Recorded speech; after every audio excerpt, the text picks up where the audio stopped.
4 பேருமே போட்டிடுறாங்க. 4 பேர் போட்டிட்டாலும் 4 பேர்த்துல யார் வந்து வெற்றி பெற்றாலும் அது வந்து ஒரு பெரிய சாதனை தான். அவங்களுக்கு அது ஒரு பெரிய சாதனையாக தான் இருக்கும். இது எப்படி நான் சொல்றேன்னு சொல்லி கேட்டால், திமுக வந்து இது நாள் வரை 2 முறை தொடர்ந்து வந்து ஆட்சியில் வந்து இருந்தது கிடையாது. அப்படி அவர்கள் இந்த தேர்தலில் அவர்கள் வந்து வெற்றி பெற்றுட்டா கண்டிப்பாக அது ஒரு பெரிய சாதனையாக தான் திமுக அரசு கொண்டாடும்.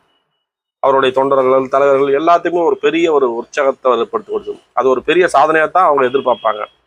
அதே மாதிரி அண்ணன் எடப்பாடி அவர்கள் வந்து இந்த தேர்தலில் வெற்றி பெற்றால், அவர் இதுக்கு முன்னாடி வந்து அம்மா அவர்கள் வந்து இருந்தபோது வெற்றி பெற்றதெல்லாம் 4.5 வருஷம் அவருடைய ஆட்சி காலத்தில் இருந்தது. அதுக்கு பிற்பாடு வந்த தேர்தல் எல்லாம் வந்து அது வெற்றி பெற முடியல. அதனால் இந்த தேர்தலில் வெற்றி பெற்றால் அவருடைய தலைமையில் வந்து வெற்றி பெற்றதை வந்து ஒரு பெரிய ஒரு கொண்டாடுறதுக்கு அதிக வாய்ப்பு இருக்குது. ஏன்னா அவருடைய தலைமையை ஏற்று இன்னைக்கு மக்கள் வந்து அவருக்கு ஆதரவாக ஓட்டு போட்டாங்கன்னா அது வந்து ஒரு பெரிய சாதனை தான். ஏன்னா அவர் வந்து அரசியல் தலைவர் அப்படிங்கிற ஒரு அந்த இதில் அவர் வந்து அது ஒரு பெருசாக கொண்டாடுவார்.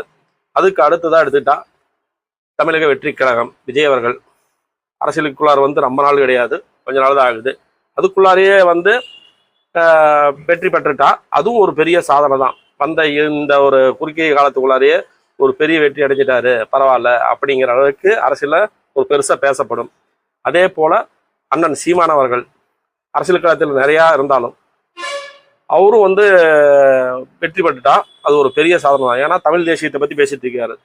அது வந்து மக்கள் மத்தியில் நல்லாவும் ரீச் ஆகிட்டு தான் இருக்குது. அதனால் அது வந்து கண்டிப்பாக வந்து ஒரு பெரிய பேசு பொருளாக தான் இருக்கும். அது ஏன்னா இதுக்கு முன்னாடி காங்கிரஸ் இருந்த காலத்தில் வந்து திராவிடம் வந்து எந்த அளவுக்கு வந்து தேவைப்பட்டுச்சோ அதே மாதிரி இப்போ சீமானனுடைய வந்து தமிழ் தேசியம் வந்து கண்டிப்பாக தமிழ்நாட்டுக்கு தேவைப்படுது. அதனால் அவர் ஜெயிச்சாலும் அது ஒரு பெரிய ஒரு கொண்டாட்டமாக தான் அவர் கொண்டாடுவார். அதனால் 4 பேர்த்துல யார் வெற்றி பெற்றாலும் அது அவர்களுக்கு பெரிய சாதனை தான், அது ஒரு பெரிய வெற்றி தான்.